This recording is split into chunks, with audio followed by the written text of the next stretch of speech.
नवी मुंबईच्या राजकारणात सध्या मोठी उलथापुलथ पाहायला मिळत आहे। कालपर्यंत मजबूत समजल्या जाणाऱ्या पक्षाची पकड आता हळूहळू सैल होताना दिसून येत आहे। शिवसेना उद्धव बाळासाहेब ठाकरे गटाला नवी मुंबईत मोठा धक्का जो आहे तो बसलेला आहे। संपर्क प्रमुख MK मळवी, माजी नगरसेवक करण मळवी, माजी नगरसेविका विनया मळवी यांच्यासह असंख्य कार्यकर्त्यांनी पक्षाला रामराम ठोकल्यामुळे उबाटा गट जवळपास संपुष्टात येण्याच्या मार्गावर आहे। आजच्या घडीला नवी मुंबईत उबाटा गटाकडनं फक्त 2 नगरसेवक शिल्लक असल्याचे दिसत आहे। दुसरीकडे काँग्रेस पक्षाला देखील मोठा फटका बसलेला आहे।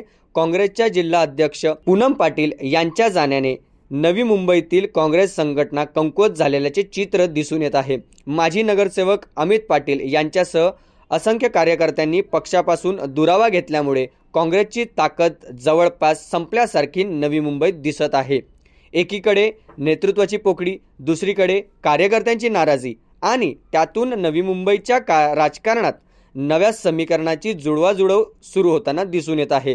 येणाऱ्या काळात नवी मुंबईत कोण बाजी मारणार, कोणाचा प्रभाव वाढणार, कोण इतिहास दोस्त होणार हे पाहणं तितकंच महत्त्वाचं ठरणार आहे। नवी मुंबईच्या राजकारणात सध्या निर्णायक वळणावर उभे असून तुम्हाला काय वाटतं, कोण नेमकी बाजी मारणार हे आम्हाला कमेंट करून नक्की कळवा। Bureau report TV1 India. Latest updates और ताजा तरीन खबरों के लिए TV1 इंडिया लाइव को सब्सक्राइब कीजिए और नोटिफिकेशन पाने के लिए बेल आइकॉन को दबाना मत भूलिए।